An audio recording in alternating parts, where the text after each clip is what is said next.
Hello, this is Arnith again, and in this video I'm going to be covering how to make a translation mod slash patch for Alice in the Country of Spades. So to start off here, I'm using the Ryujinx emulator. I think Yuzu will work as well, but this tutorial is going to be Ryujinx specific. So you need Ryujinx emulator and a ROM of the game you're looking to mod, which is Alice in the Country of Spades. Small disclaimer here, this game did just come out, so please, if you have the means to purchase the game, please do, and support your developers so we can get more games in the future. But with that out of the way, once you have your ROM, so once you have your emulator and your ROM, and you right-click on this, you'll notice that there is a bunch of stuff that comes up, and we're going to be looking at the Open Mods Directory section. So we click this, and it brings us to a folder with a number title. This number should be the same as the game that you were looking to mod. So as you can see, it has the name with the number underneath, and this number is exactly the same. This tells us that we are in the right folder for this game. So once we have this folder open, we can go in here and we can extract data. For this mod, we are going to be extracting the ROM FS, as that contains most of the game's information. So I'm extracting it here to that folder we just created. Extracting it will take a minute, so we'll just have to be patient. And I guess while we're waiting for it to extract, we should set up a folder called ROM-fs. Oop, extracted, cool. So ROM-fs, because that's the thing we just extracted. And we should set up another folder with our mod title. So mine is going to be test mod. So we are going to take the data and put it into ROM-fs. And then we are going to take ROM-fs and put it into test mod. So that way we have a distinct section that determines what our mod is. So we have our game number here, we have our mod, test mod, and then we have stuff that's changing the ROM-fs, which is what we just extracted, and in here is the ROM-fs itself. Now, for a translation patch for this game, none of these files are needed. They might be needed for other Unity mods if you wanted to modify other things. But for now, we will just delete them. And once we're in here, we're going to delete everything that is not a KNF file.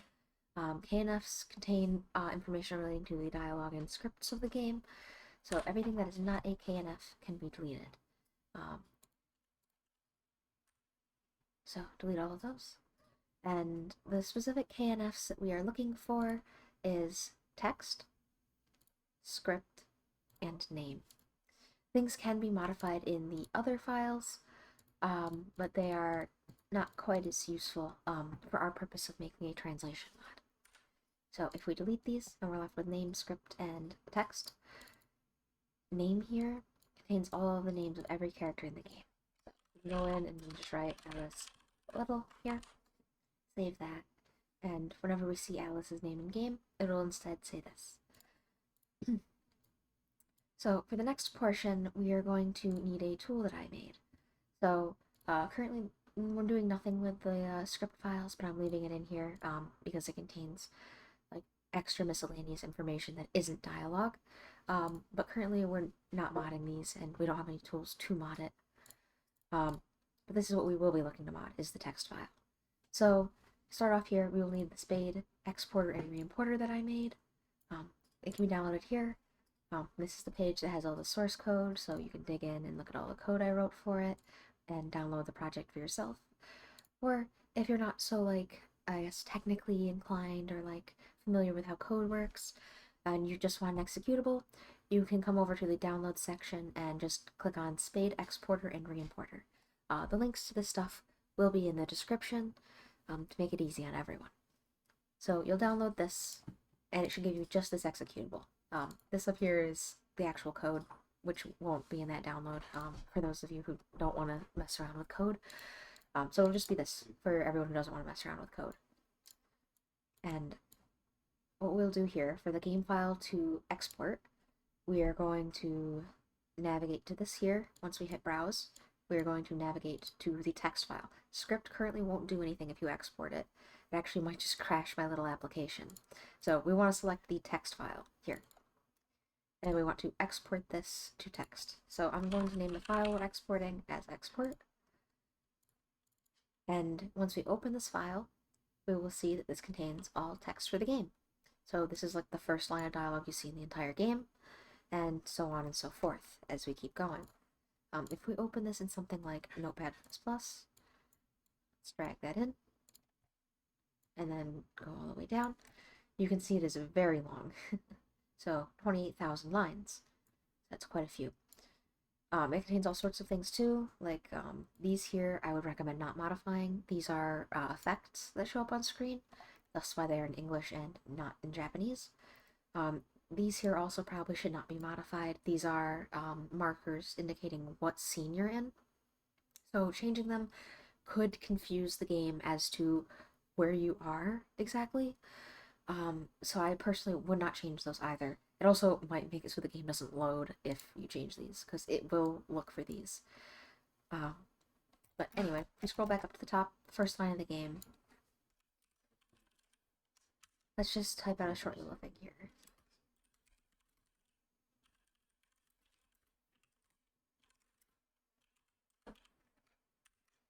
So there we go. We have just a simple little text modification here. And I've saved it. So this file here, it's going to take a second. But yeah, this file here now contains our modified text. So we can browse, and then we want to take that text file, import it here, and then re-import as bytes. So this is for re-importing into the game. So we are going to want to overwrite the text file we exported. And now we should be able to hop into the emulator, and it should just work. So remember, this is in our mods folder here, and we just overwrote this text file. Also, don't worry about this. The game won't load this because we didn't name it something that the game already has. Like if we had named it this here, then this file would appear in game overriding whatever the other named file is. But since it's not named the same as anything in the game, it won't overwrite anything. Only these will be used. So let's start this up. It's going to take a little bit here.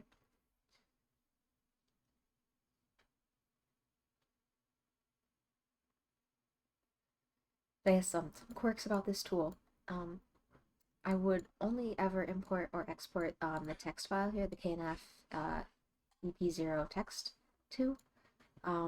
Trying to use other files in this exporter would probably just crash the program because I don't have any error checking to confirm that you are using the right type of file in this. I'm just loading it, assuming that you've selected the right one. So yeah, it'll probably crash if you use the wrong thing, because this tool is only meant for one purpose, and that is converting the file to be readable to you, and then converting that file back to game readable. So it's not the most polished. I might add some more stuff to it if I get any requests from people who want to translate the game. So like if there was anyone who needs like specific functionality in the game, I can try supporting that in my little exporter there. But for now, it's just very, very basic. So like I tried to make it simple so that everybody could do this. So that tech isn't a hurdle for anyone looking to translate. Alright, here we are, we're loading in. And yes, it will take longer to load if you have modded the game, because it loads the game, and then it loads the files that you've modified on top of it. So the more, I guess, modded files you have, the slower it'll be to load.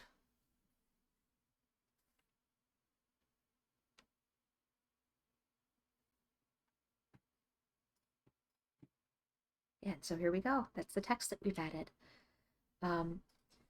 So not only is this the text we've added, but if we go a little bit further to where Alice starts speaking, you can see that her name has been replaced. So there's no Japanese here anymore. It is just her name.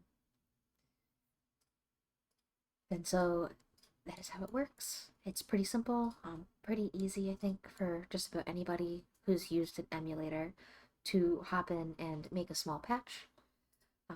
So I hope this video was informative, and I guess I'll see you guys in whatever weird hacking video I do next.